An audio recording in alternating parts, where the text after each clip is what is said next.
این کمک از طرف بانو سونیا حکیم از کشور استرالیا به حمایت بانو حسن‌زی در شهر کابل برای بیجا شدگان ولایت تخار و قندوز.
بانو حسن‌زی هستم، رئیس بنیاد خیریه حمایت زنان افغان که بنیاد خیریه حمایت زنان افغان در 34 ولایت افغانستان کمک کرده به زنان افغان دست از نیازمندان را گرفته و در مرکز افغانستان که کابل است و فعلا یک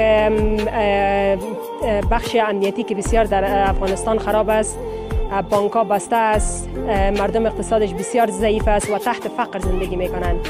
خصوصا بانوایی که از ولایت تخار، قندوز اینها مهاجر شدن و هیچ کس تا این حال اینها را کمک نکرده و از خانم سونیا که استرالیا زندگی میکنن، مقیم استرالیا هستند، افغانایی که مقیم استرالیا هستند پول جمع آوری کردن و خواستن که امروز دست مادرای عزیز ما را بگیرن تا اینها بتوانند که زندگی خوب داشته باشند.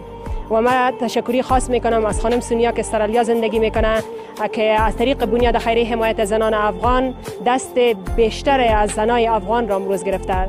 یعنی میگه دستی که کمک میکنه بیشتر پیش خداوند مقدستر است نسبت به کسایی که عبادت میکنن. پس من تشکری خاص میکنم از همه افغانای ما که به استرالیا زندگی میکنن و کمک های بیشترشان به هموطنای ما نیازمند هستیم که امروز دست مادرای را گرفتن، دست هموطنای ما را گرفتن که تا نان ندارن که اینها بخورن. بانک‌ها بسته است، امنیت نیست، شهر کابل همش تا اینها پول ندارن که برن برای خود آرد بخرن، مواد غذایی بخرن. پس کوشش میکنیم که امروز بخیر بر اینها مواد تقسیم کنیم، بتیم برشان که آرد است، روغن است، برنج است و میتونیم که دست اینها را بگیریم. تشکر از همه شما.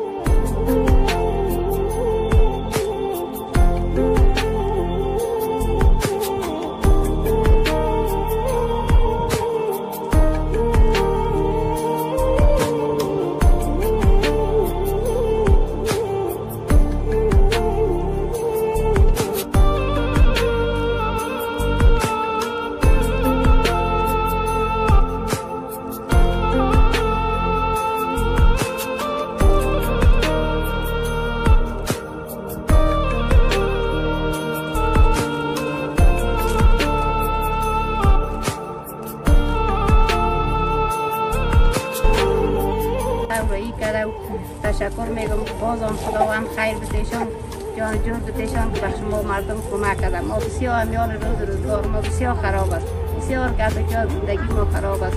کمی کمک ها را بخش ما را این کرده و خیر ببینه. تشکر.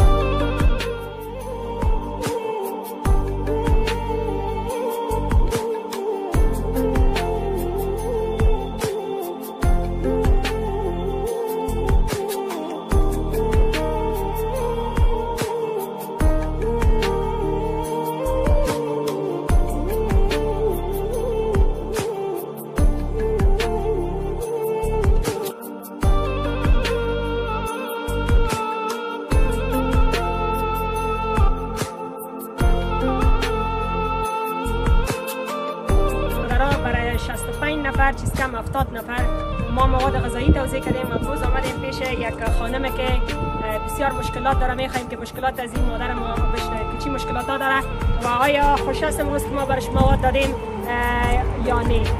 سلام مادر، خوب هستین؟ تشکر. شما فامیل همه خوب هستن؟ آیا خوش هستین که امروز برتان آرد روغن برنج دادین؟ خوش چطور هستیم؟ اولادایم گشنه است، شوی معلول است، در جای افتیدگی کار نیست، بار نیست، از او پیش هم نبود. حالا خب بیختی مشکلات از همین کسی که کارام داشت بیکار شد، کسی که کارام نداشت بیکار شد. تشکری میکنم از همین مواد که به کل مسلمان ها خداوند جان و جور بتیتان، دل و بیغم بتیتان، شما کمک شده 1000 سال زنده داشته باشید. تشکر، زنده باشین مادر جان. سلام به کسایی که برای ما کمک کرده، به غریبا خیر ببینن. تشکر، 1000 بار تشکر میکنیم که مردم افغانستان بسیار مستحق زیاد است. بیکاری وقتم بود، حالی هم است. حالی هم بسیار مردم شهید بود، بسیار ناچار و ناعلاج. فقیر و مسکین مردم بیچاره، هر کسی که کمک کنه پروردگار خیر و برکت بده. آمین. جان جور بدی، در سر مالش برکت بده. خدای تو خیر کمی کمک بخش ما خواسته و رایی کرده و تشکر میگم. بازم خداوند خیر بتیشان، جان جور بتیشان که بخش ما مردم کمک کرده. ما بسیار امیال روزگار ما بسیار خراب است، بسیار گپ زندگی ما خراب است. کمی کمک ها رو بخش ما رایی کرده و خیر ببینه. تشکر. Afghan Women Support Charity Foundation، بنیاد خیریه حمایت از زنان افغان.